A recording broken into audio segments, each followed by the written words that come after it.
உங்கள் favourite TV ஷோக்களை இனி miss பண்ண தேவையில்லை. ஜி5 இல் முற்றிலும் இலவசமாக காணுங்கள். இங்கேயும் எப்பொழுதும். மேடம் சரண்டர் ஆக போறாங்களா சார்? எப்படி சார்?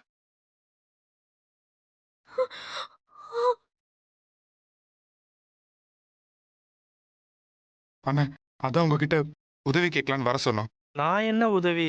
நீங்க கேட்கிற பணத்தெல்லாம் நாங்க கொடுக்குறோம்.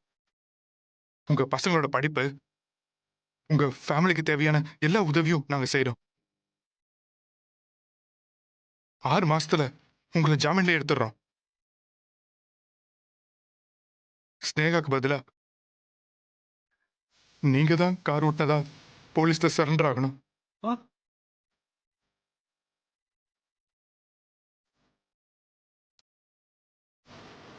என்ன சார் இப்படி கேக்குறீங்க? எனக்கு வேற வழி தெரியலண்ணே.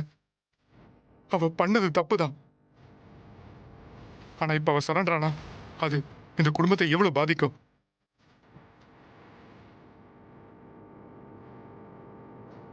அம்மாவுக்கு தெரிஞ்சா அவங்க எவ்வளவு கஷ்டப்படுவாங்க. அண்ணே, உங்களை நாங்க எங்க வீட்டுல ஒருத்தரா தானே பாக்குறோம். எங்க குடும்பத்துக்காக ஒரு வாட்டி இந்த உதவி மட்டும் செய்யுங்கண்ணா.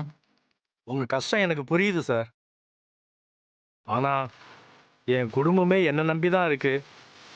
என் பசங்க அதெல்லாம் நாங்க பாத்துக்கிறோம். என் மேல உங்களுக்கு நம்பிக்கை இருக்குல்ல? நீங்க இந்த உதவி செஞ்சா வாழ்நாள் முழுக்க உங்களுக்கு நன்றி கடன் பட்டிருப்போம். வெறும் 6 மாசம்தான். பிரச்சனை ஓஞ்ச உடனே ஜாமீன்ல எடுத்துடுறோம். நீங்க உடனே முடிவை சொல்ல வேணாம். நல்லா யோசிங்க. ஒரு 10 நிமிஷம் டைம் எடுத்து கூட சொல்லுங்க. ஏன்னா எங்களுக்கு டைம் இல்லைண்ணா.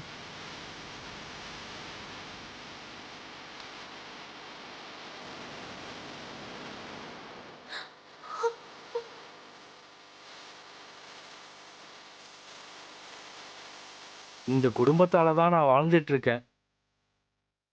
வேதாம்மா எனக்கு தெய்வம் மாதிரி.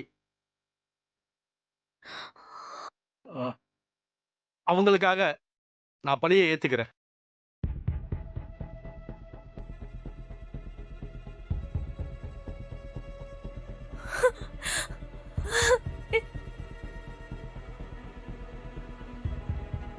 ரொம்ப நன்றிண்ணா. என் குடும்பம் இனி அது எங்க குடும்பம்ண்ணா. எங்க குடும்பம். அப்பா, டிரைவர் பழி ஏத்துக்கிறேங்கிறாருப்பா. அப்பா,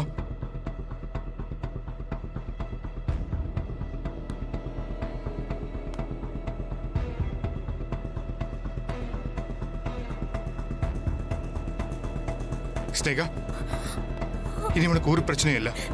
அண்ணா பழி ஏத்துக்கிறேன்னு சொல்லிட்டாரு.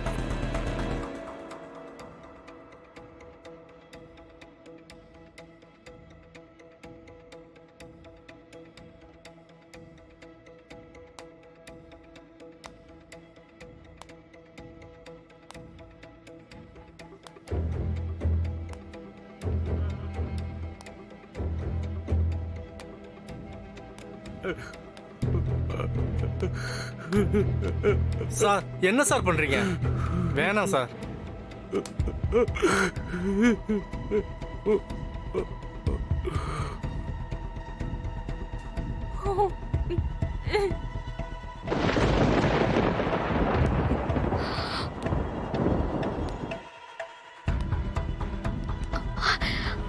அண்ணே,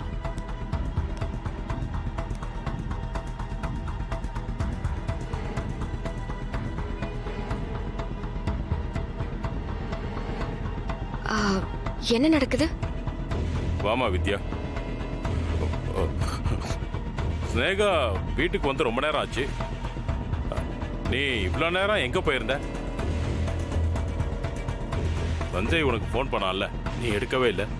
பேச்ச மாத்த வேண்டாம் மாமா.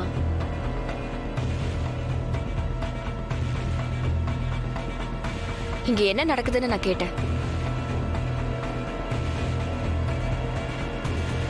டிரைவர் எதுக்கு இந்த நேரத்துல வீட்டுக்கு வந்திருக்காரு? வித்யா, ஒரு சின்ன பிரச்சனை ஆயிடுச்சு. என்ன பிரச்சனை? ஸ்னேகா வந்த காரு ஆக்சிடென்ட் ஆயிடுச்சு.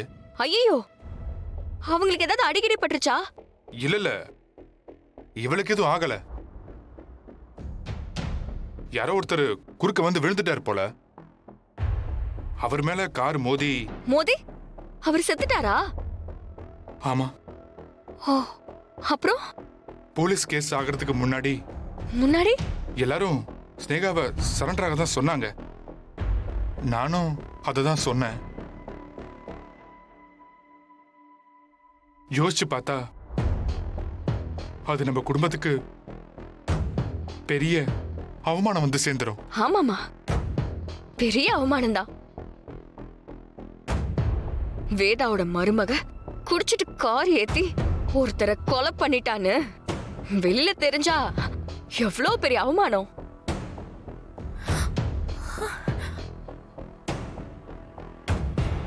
ஒரு அப்பாவிய காரை ஏத்தி கொலை பண்ணிட்டு இன்னொரு அப்பாவிய குற்றவாளியாக்கி ஜெயிலுக்கு அனுப்ப பாக்குறீங்களே, உங்களுக்கெல்லாம் மனிதாபிமானமே இல்லையா?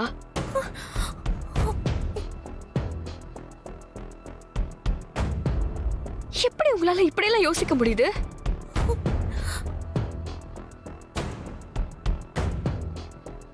இல்ல தெரியாம தான் கேக்குறேன்.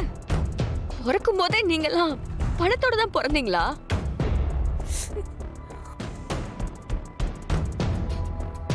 ஏழைகளோட கஷ்ட நஷ்டம் என்னன்னு உங்களுக்கு எல்லாம் புரியாதா? பணம் இருந்தா எதை வேணா விலைக்கு வாங்கிடலாம்னு நினைக்கிறீங்கல்ல? அப்படி இல்லம்மா, ஸ்னேகா மேலதான் தப்பு. ஆனா அவளை ஜெயிலுக்கு அனுப்புனா என்ன ஆகும்? நாளைக்கு காலையில உதிக்க வேண்டிய சூரியன் உதிக்காம மறைஞ்சு போயிருமா? அது என்ன உங்க குடும்ப கௌரவம்? தப்பு செஞ்சுட்டு அந்த தப்ப குடும்பமே சேர்ந்து மறைக்கிறதுக்கு பேரு கௌரவம் இல்ல மாமா, அசிங்கம். இல்ல வித்யா, நான் சொல்றத இங்க பாருங்க.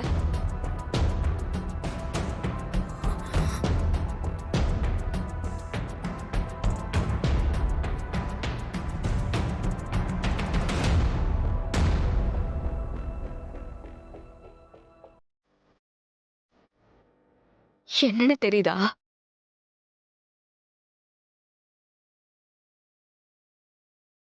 ஒரு மரணத்தோட வலி கொஞ்சமாவது உங்களுக்கு புரியணுங்கிறதுக்காக தான் இந்த ரத்தக்கரையை கழுவாம அப்படியே வந்த.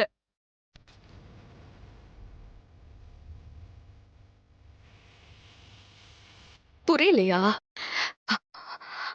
அந்த பெரியவர் உசுறு என் மடியில தான் போச்சு.